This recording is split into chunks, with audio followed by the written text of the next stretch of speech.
E aí, turma, tudo bem? Bom, vocês chegaram no sexto semestre, e a gente sabe o que isso significa, né? A rotina pesada do internato, os primeiros plantões de verdade bateram na porta. E olha, lá no pronto-socorro, poucas coisas entregam tanto a inexperiência de um acadêmico quanto gaguejar na hora de apresentar um simples raio-x.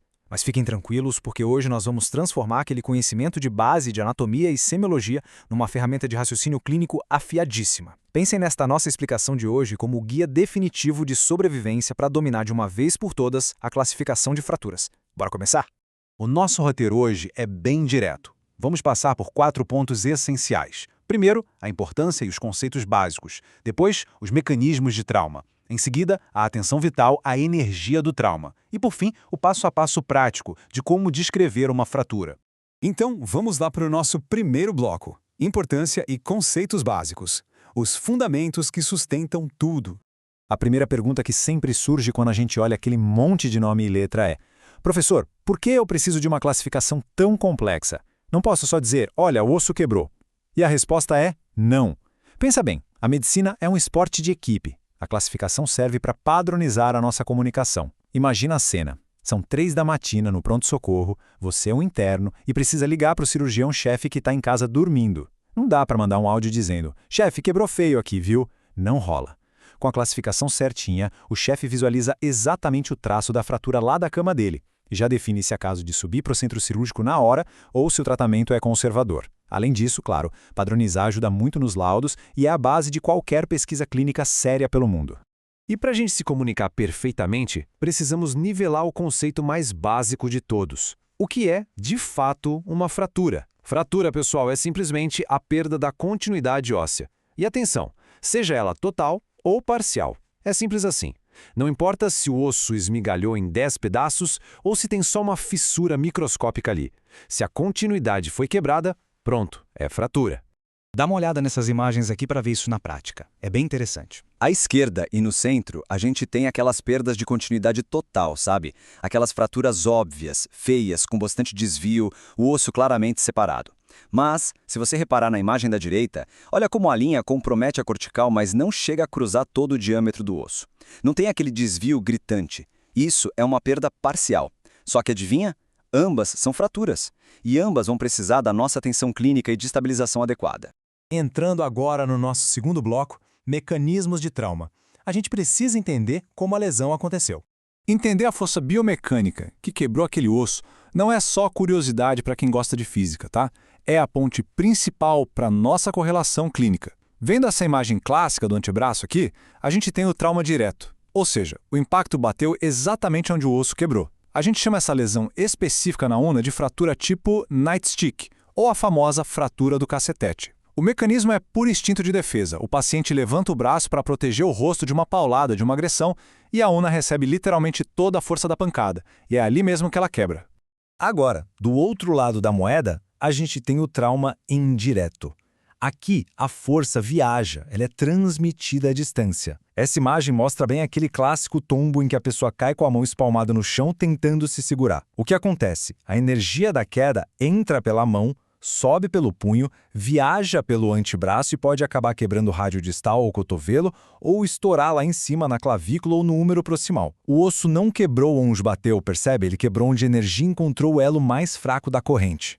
Pessoal, atenção total agora, porque essa é a clássica pegadinha de prova e de vida real. Precisamos separar muito bem a fratura patológica da fratura por fragilidade. Na patológica que vemos aqui à esquerda, o osso já estava comprometido por uma lesão estrutural focal, tipo um tumor ou uma metástase. A doença literalmente comeu a arquitetura óssea. Já do lado direito é a fratura por fragilidade, que acontece por uma queda sistêmica na densidade óssea. É a clássica osteoporose. É aquela vozinha que tropeçou no tapete de casa e fraturou o colo do fêmur. Nos dois casos, o trauma foi mínimo, bobo, mas a causa base muda absolutamente tudo na nossa conduta.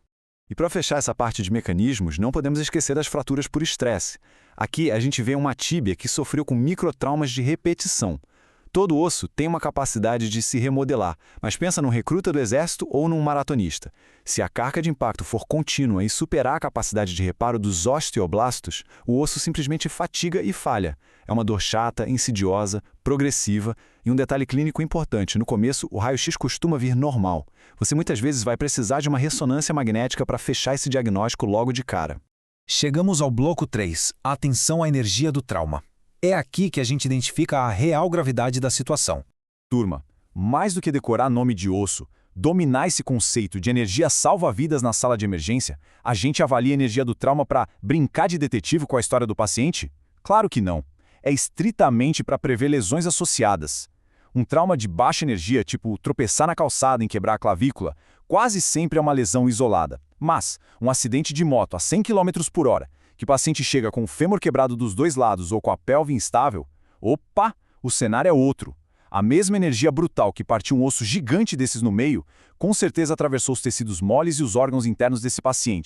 Exatamente o que este alerta vermelho está mostrando pra gente. Num trauma de alta energia, procurar por lesões ocultas não é preciosismo, é obrigação. A gente segue à risca o protocolo ABCDE do ATLS. E guardem essa regra de ouro para os plantões de vocês. Nunca, jamais se deixem distrair por aquele fêmur fraturado e exposto, sangrando, a ponto de esquecer de examinar o tórax ou de procurar um baço rompido. A fratura de fêmur sozinha não mata o paciente no primeiro minuto, mas um choque hipovolêmico grave, um pneumotórax hipertensivo ou um TCE, esses matam. A cinemática do trauma tem que guiar todo o seu exame físico. E finalmente entramos no bloco 4. Como descrever uma fratura. A hora de apresentar o caso.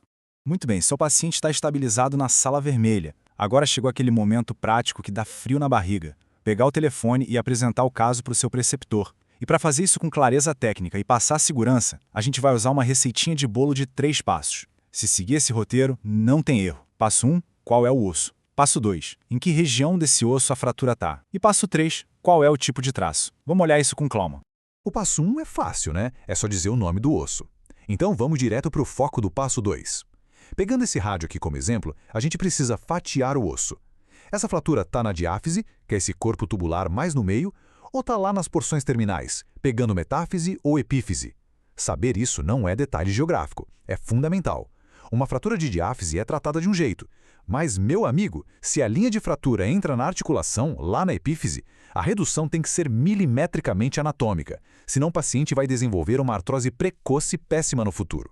Avançando para o passo 3, a gente olha o desenho da fratura, o traço. Aqui nós temos os padrões básicos. Tem os traços simples, como esse transverso bem retinho a 90 graus, ou o oblíquo. E tem também a fratura em cunha, que nos corredores do hospital o pessoal chama de fratura com fragmento em asa de borboleta. É quando fica aquele terceiro pedacinho triangular solto ali no meio. O traço grita para você qual é a estabilidade mecânica do osso. Um traço transversal pode até ser bem estável se você aplicar uma compressão axial, mas um traço oblíquo longo, ele escorrega igual o quiabo. Vai precisar de parafuso para segurar com certeza. E para fechar o nosso vocabulário, dá uma olhada nesses traços complexos que geralmente vêm daqueles traumas de altíssima energia. À esquerda, a gente vê a fratura segmentar. O osso quebrou em 2 andares diferentes, deixando um segmento cilíndrico no meio, muitas vezes sem vascularização nenhuma. E à direita, a temida fratura fragmentada, que nos laudos e nas passagens de plantão vocês vão chamar de fratura cominutiva. É aquele osso que literalmente estilhaçou em vários fragmentos. Quando você fala cominutivo no telefone, a equipe de cirurgia já sabe que não vai dar para passar só uma haste simples. Eles já vão separar as placas ponte para o centro cirúrgico. O que nos traz a uma reflexão muito importante para fecharmos. Imagina você, no seu próximo plantão, com a porta vermelha abrindo e um paciente politraumatizado entrando. Ter essa sistematização na cabeça, desde conseguir ler a energia do acidente até passar o caso no telefone com a linguagem correta, é o que muda o seu tempo de resposta. A gente não aprende isso só para tirar nota alta na prova prática. A gente aprende isso para garantir que todo mundo na equipe fale exatamente a mesma língua, especialmente quando minutos significam salvar um membro ou salvar uma vida. É um tipo de raciocínio clínico que vocês precisam cultivar daqui para frente. Continue firmes nos estudos, turma. Excelente plantão para vocês e a gente se vê na nossa próxima análise.